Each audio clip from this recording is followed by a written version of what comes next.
Welcome back for episode 8 of Nama's Bronze to Diamond Journey. For anyone who's joining for the first time, we've sent a terrible Bronze Elo player on a mission to achieve Diamond in just 4 months using Skill Capped. So far, we've covered what we believe to be most of the basic fundamentals to get Nama started. This week's lesson will be on mid to late game macro decisions and will be the last fundamental concept we teach. Not to worry though, with the fundamentals taken care of, we'll be able to focus on more specific topics that players struggle with. But we'll also be revisiting these lessons quite a bit in the future. Our guides are a great way of learning new strategies, but there are often issues that can arise when learning to apply them. That will be especially true for today's lesson.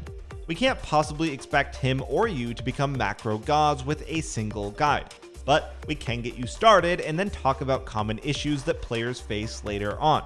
Before getting into the guide, as always, let's check up on his progress. At the time of recording this, Nama has actually gone on an 8-game losing streak. Of course, everyone gets a bit unlucky or has a bad streak every now and then. Unfortunately for Nama, or Bubbles as referred to by his friends, he is being harassed and constantly watched by them so that they can make fun of him whenever he does something wrong. He is currently tilted out of his mind both from the game and this challenge, and the easiest fix to all of that is simply to start winning games. So let's remedy some of his issues, shall we? Lastly, we want to make it super clear that we are not privately coaching Nama. We're not giving him any advice outside of the guides that we put in this course, so you can follow at home with the exact same information. If we ever teach Nama something or recommend a guide, it will be featured in the Skill Capped course. With that out of the way, let's jump into it. The first step to learning macro is understanding a very important concept to League: how item scaling works. Items in League scale off of each other. For example, if you have 200 ability power, each point of cooldown reduction that you buy is more effective, because your abilities are doing more damage thanks to that 200 extra AP. Or for tanks, each point of armor they have means that each health item they buy is more effective, due to it giving more effective HP thanks to the armor. It's why the ADC role has always felt a bit weak in solo queue. Their items are typically not great standalone items. Infinity Edge is really powerful once it actually scales off of another Zeal item. To really understand how important this concept is, let's draw up a hypothetical situation. Let's imagine a lone Darius with these 4 items. Then imagine 5 enemy players with just tier 2 boots and 1 completed item. If we add up how much gold all these items cost, it would be around 11,200 gold for Darius's full build and around 19,400 gold for the enemy team's full build. This is over an 8,000 gold advantage for the enemy team. Yet, if you had to place bets on who would win a fight, a lone Darius or that entire enemy team, many of us would probably place our bets on the Darius slaying them all with ease. It's not just a Darius thing either. Many different champions could do the exact same thing in that hypothetical situation. The power of item scaling is not to be underestimated. So, what's the point of going over all that? Well, it's so you understand something very simple. Gold is more effective when it's funneled into one person, and that person should be you, obviously. Most low elo players face a very simple issue regarding this concept. Let's watch a short excerpt of the live lesson that Nama got to see what we mean. This is by far, okay, this is the perfect clip. By far the most important takeaway. I want you to just watch what happens. That was good, right? What, getting the tower? Yeah, that was good, right? I guess, so we killed it. And we forced the teleport. It's absolutely terrible. Oh. A bit aggressive, but the point was that it's very easy to fall into a bad mindset when it comes to macro. Players can easily tunnel vision on objectives so much that they may not notice what they're giving up for it. Objectives are really important to get, but more important is how you actually get them. Let's watch that clip again and see what was so terrible about it. Upon respawning, Nama immediately teleports mid to make sure that his team wins a random skirmish. This is fine, but then he and Garen stay together in mid until they take the tower. This is where things began to go poorly. Remember, sharing gold isn't ideal due to item scaling. Both of them staying here isn't necessarily wrong unless there's a better option. There was a huge enemy wave building up in top lane.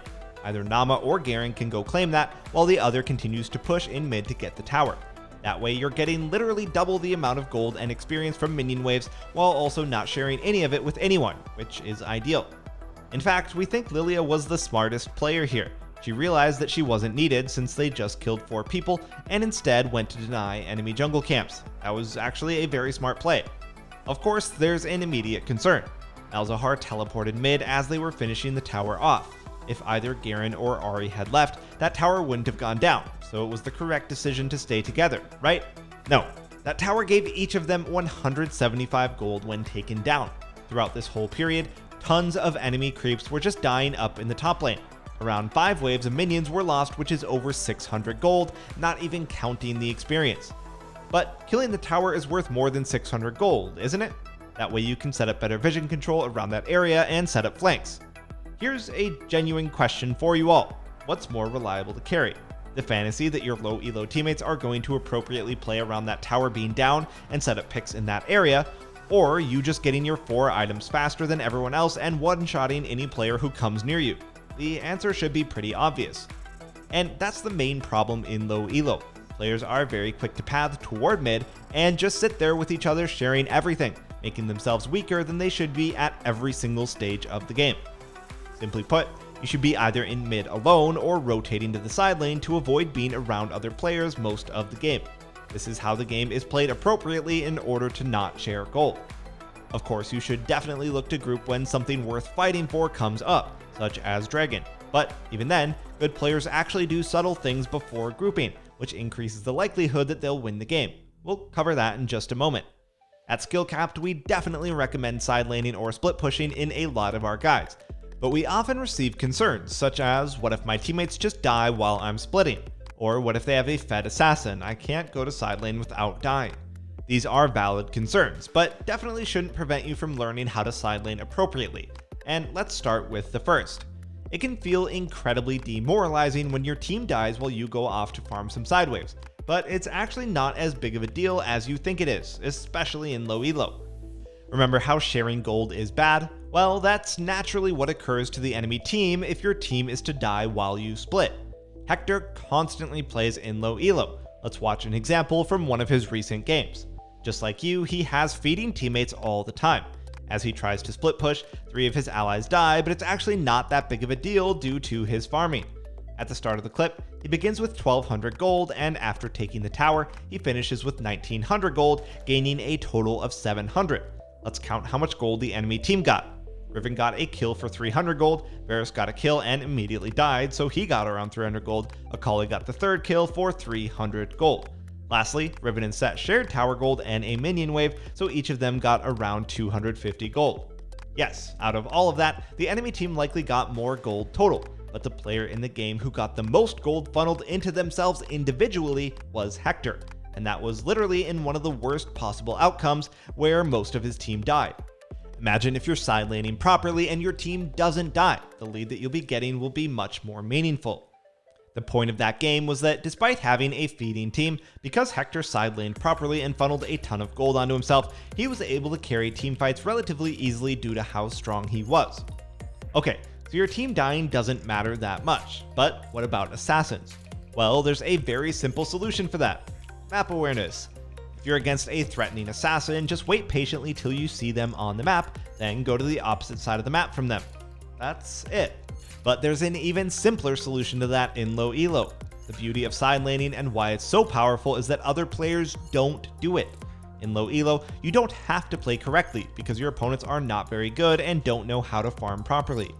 That very same Kai'Sa game, as he splits, notice the scoreboard. Hector is both 95 CS and a level ahead of the fed enemy Akali. When she tries to assassinate him, well, it doesn't quite go as planned. This is literally the biggest counter to assassins in low elo. You should punish them for being weaker than they should be, since they just look for random kills and don't farm well. Obviously, we're not all challenger players though. We know that a challenger can farm this well every game, but most of us can't, and that's fine, it'll take time to learn. If you feel like you're against an unavoidable and fed assassin, then it's okay to not side lane as much and focus on staying safe near your own team. Lastly, there is one final benefit to side laning that we have to discuss: grouping. But wait, isn't that what we're avoiding? Well, yes and no. What we want to avoid is coin flip grouping, which is what usually happens in low elo. Players just ARAM and then find a random fight eventually. That's just a coin flip as to who will win the game. Then there's calculated pressure based on waves. Remember that pro clip we were talking about? Notice what happened before that dragon fight. Ornn pushed the wave in top before recalling and heading to dragon. Azir, moments later, managed to finish shoving in the wave into bottom before heading to dragon as well. This is merely an extension of our third lesson. Remember, when you crash a wave into the enemy tower, it'll usually bounce back as a slow push toward your side. Now, notice the waves in the middle of this dragon fight. Both of them are bouncing back to the side of the player who pushed them in prior to the fight. That's what's important. In solo queue, teamfights are usually a coin flip. They just are. But by pushing waves prior to that, you're guaranteed a positive outcome. If you win the fight, you can go claim a nice juicy wave that has been slow pushing back to your side. If your team loses the fight, well, you still get the consolation prize of the slow pushing wave. Either way, you've created a predictable outcome that positively influences your chance of winning the game, no matter what happens. Of course, that is if your opponent doesn't fix the wave. As you climb, players will start to become aware of that tactic, so they'll obviously try to avoid it.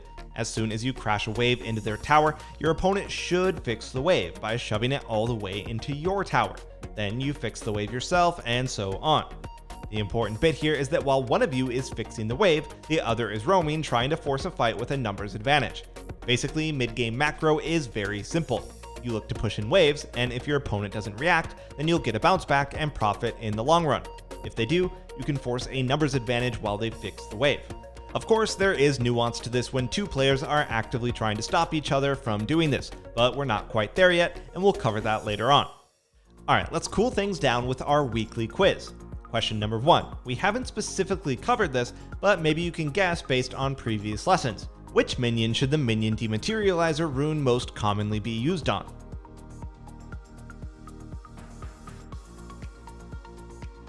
It should mostly be used on caster creeps. Many mages and assassins run this rune specifically to hit certain breakpoints, which was part of our first lesson. Obviously, it's used on caster creeps since that's what breakpoints focus on. Question number 2. If you're playing a melee versus ranged matchup, what should your game plan be during the first 3 levels?